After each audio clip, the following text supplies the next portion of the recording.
Bom, vamos falar um pouquinho de um assunto recorrente aqui, que enquanto não desembaraçar, a gente tem que sempre explicar, que é a reforma da Previdência. Os deputados vão começar a discutir o relatório da reforma da Previdência hoje, na Comissão Especial da Câmara. O parecer pode ser votado em até 9 dias, de acordo com o presidente da Casa, Rodrigo Maia. Vamos dar uma olhada.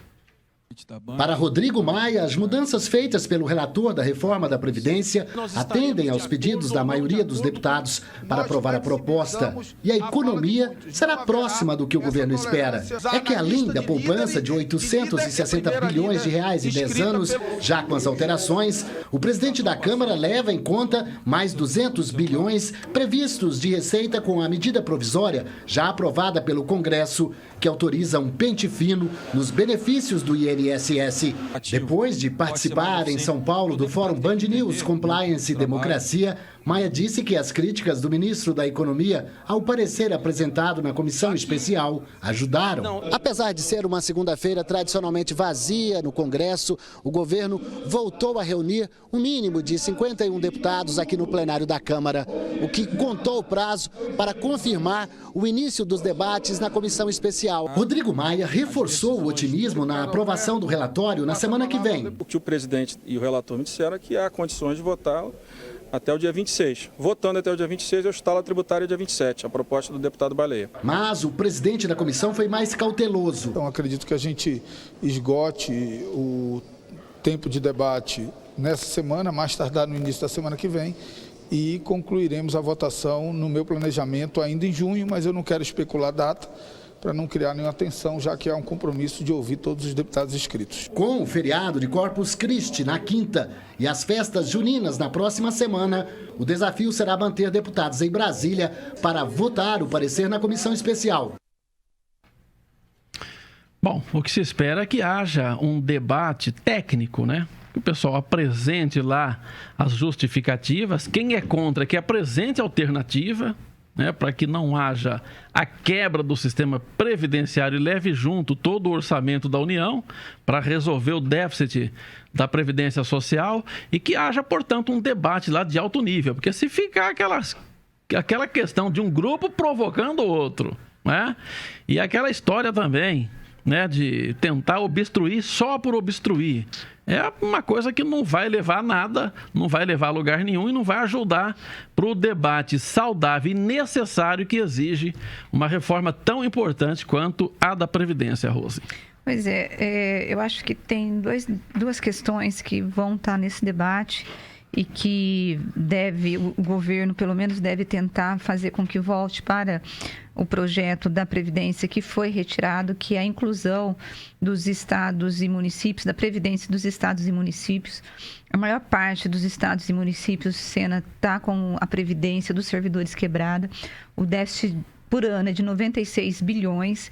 E ao retirar essa emenda, né, do projeto, ao retirar os estados e municípios, o que vai acontecer? Acontece que muito dificilmente os governadores e os prefeitos conseguirão aprovar uma previdência única para cada estado, para cada município, por causa dos interesses econômicos, por causa da pressão dos servidores. Então, seria bom para o país e para a Previdência que fosse incluída de volta essa Previdência, já resolvendo lá pela lei federal. Por quê, Sena? Porque quando um estado quebra, onde que ele vai buscar dinheiro? Na União. Então, muito provavelmente, a União vai acabar oferecendo esse dinheiro. Então, o governador que faz a lição de casa e um outro governador que não faz, esse governador que fez a lição de casa vai estar pagando pelo erro do outro.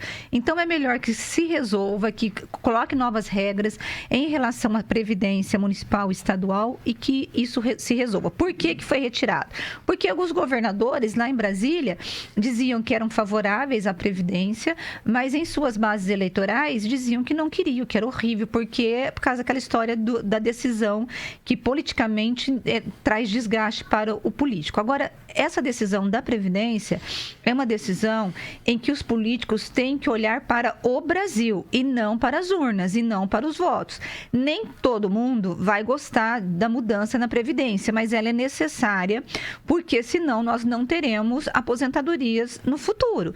Então, é uma questão de o que é melhor para o país. É essa. Uma outra discussão é a inclusão da capitalização. Essa cena um pouco mais difícil, que é aquela história do trabalhador fazer poupança para se aposentar futuramente. Os deputados tiraram a capitalização porque eles entendem que não havia uma orientação ou havia clareza sobre como será esse regime de capitalização.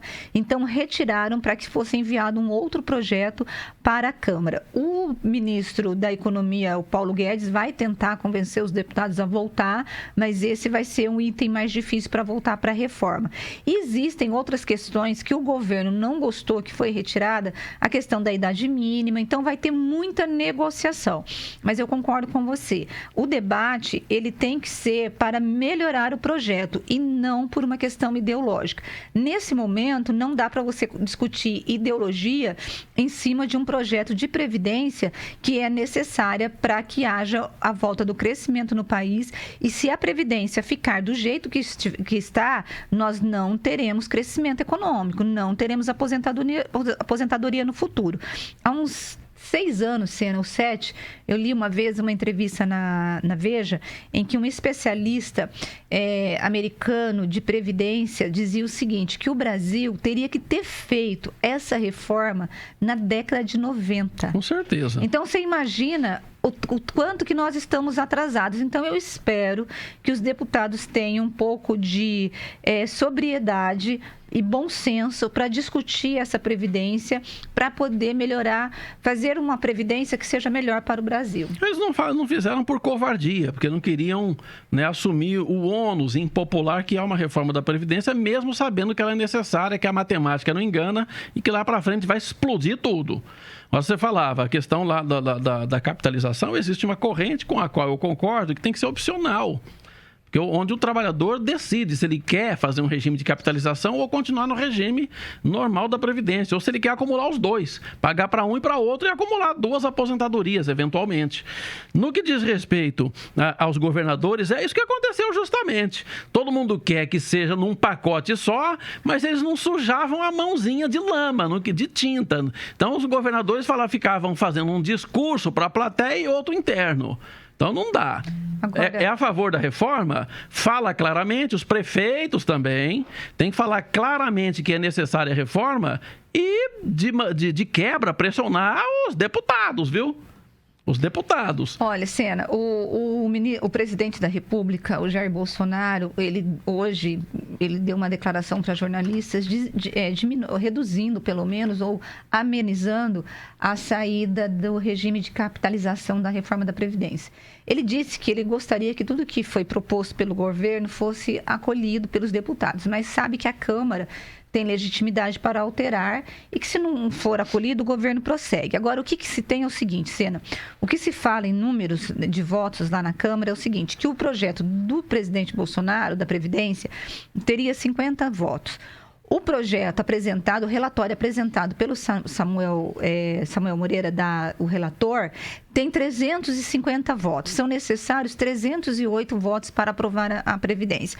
Então, o que está se colocando é o seguinte, vota no que tem voto e pelo menos promove uma mudança nesse regime e um pouco de saúde financeira, porque ficar do jeito que está, não dá. Não dá.